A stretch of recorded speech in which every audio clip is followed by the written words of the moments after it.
پیلکن ریاست بھاولپور کا قومی پرندہ اور قومی شناخت ہے۔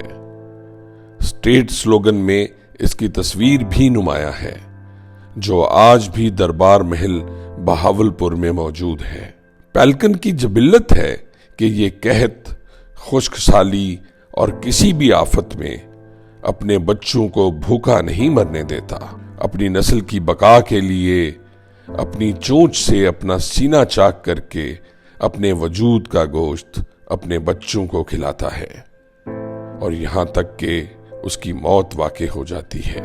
اس کی اسی سرشت کی بدولت نوابین بھاولپور نے نہ صرف اسے سرکاری نشان بنایا، بلکہ اس کی قربانی دینے کی مثال کو اپناتے ہوئے ریاست بھاولپور کو عوام کے بہتر مستقبل کے لیے پاکستان میں ضم کر دیا۔ مگر نواب بھاولپور کی یہ قربانی کسی کام نہ آئی۔